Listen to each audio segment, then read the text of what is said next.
रात्रीचे 3:33 बाहेरची शांतता इतकी गूढ आहे की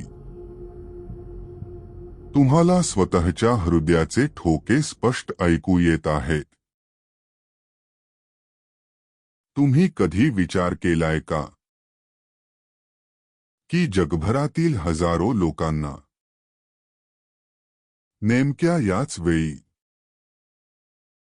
गाढ झोपेतून अचानक जाग का येते? लोक याला डेव्हिल्स अवर का म्हणतात? हे केवळ कल्पनाविलास नाही. 1974 मध्ये अमेरिकेतील अमिटीविले येथील एका धक्कादायक पोलीस केसमध्ये गुन्हेगाराने कबुली दिली होती की त्याला रोज रात्री 3:15 ते 3:30 च्या दरम्यान काहीतरी अदृश्य ऐकू यायचं, ज्याने त्याला टोकाचं पाऊल उचलण्यास भाग पाडले. ही केवळ एक कथा नाही, तर अधिकृत पोलीस रेकॉर्ड्समध्ये नोंदवलेली हकीकत आहे. पण या वेळेत नेमकं असं काय दडलंय? आज आपण उलगडणार आहोत याच रहस्याची पलीकडची गोष्ट. अमिटीविले केसचा उल्लेख केल्याशिवाय 3:33 विषय पूर्ण होऊच शकत नाही. रोनाल्ड डफेओ ज्युनियर नावाच्या माणसाने आपल्याच कुटुंबाची हत्या केली. जेव्हा त्याला विचारण्यात आलं की त्याने हे का केलं, तेव्हा त्याचं उत्तर अंगावर काटा आणणारं होतं. त्याने सांगितलं की रोज रात्री 3 वाजल्यानंतर भिंतीतून त्याला काही आवाज ऐकू यायचे, जे त्याला आदेश द्यायचे. विज्ञानाने याला पॅरानॉइड स्किझोफ्रेनिया म्हटलं. पण त्याच घरात राहणाऱ्या पुढच्या कुटुंबानेही बरोबर 3:33 अघटित घटना अनुभवल्या. हा आकडा फक्त वेळेचा नाही,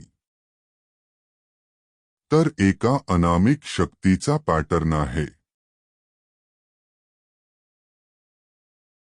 पुण्यातील एका नवीन अपार्टमेंटमध्ये समीर शिफ्ट झाला होता. समीर एक IT इंजिनियर, जो प्रत्येक गोष्टीमागे लॉजिक शोधायचा. पण गेल्या 5 दिवसांपासून त्याचं लॉजिक फेल ठरत होतं.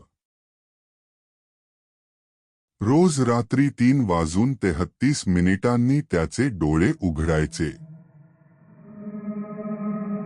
सुरुवातीला त्याला वाटलं हे नवीन घर असल्यामुळे होतंय. पण आज 6वी रात्र होती. समीरच्या बेडशेजारी असलेल्या टेबलावर पाणी होतं.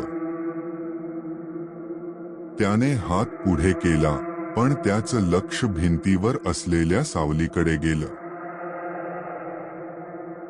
खिडकीतून येणाऱ्या स्ट्रीट लाईटमुळे समीरची सावली भिंतीवर पडली होती. पण काहीतरी विचित्र होतं. 2. समीर स्थिर होता, पण भिंतीवरची सावली हळूहळू त्याचे हात वर करत होती.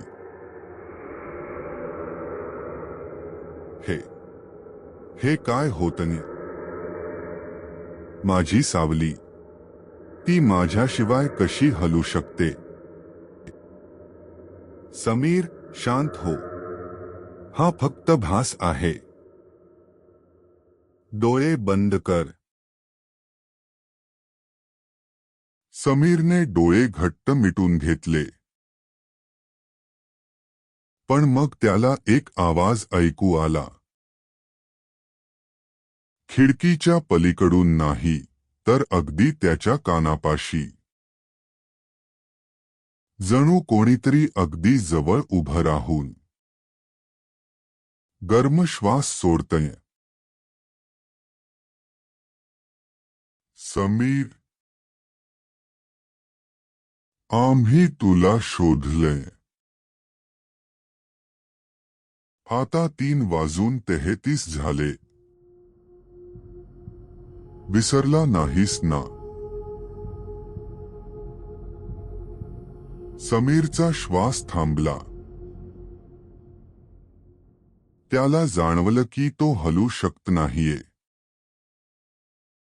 Sleep paralysis. पण त्याच्या छातीवर पडलेला तो दाब मानवी वाटत नव्हता. त्याने डोळे उघडले आणि समोर पाहिलं. त्या सावलीला चेहरा नव्हता, पण तिने समीरचा हात पकडला होता. सकाळी उठल्यावर समीरच्या मनगटावर काळे निळे वळ उमटले होते. अगदी तसेच जसे अमिटीविले केसमध्ये आढळले होते. वैद्यकीय संशोधनानुसार रात्री 3 नंतर मानवी शरीर सर्वात जास्त असुरक्षित असतं. मेडिकल जर्नल्समध्ये याला रेम स्लीप सायकलचा टप्पा म्हटलं जातं, जिथे मेंदूला सर्वात जास्त भीतीदायक भास होतात. पण मग प्रश्न उरतोच. जर हे फक्त भास आहे,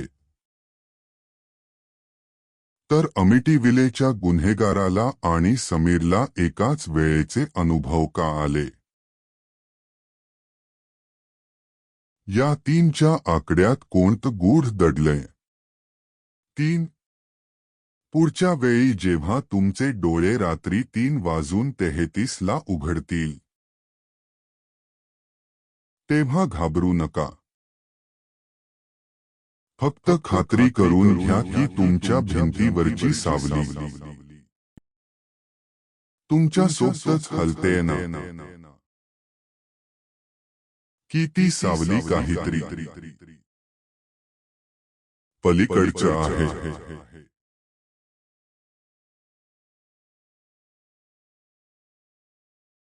व्हिडिओ आवडला असेल तर लाईक आणि सबस्क्राईब करा.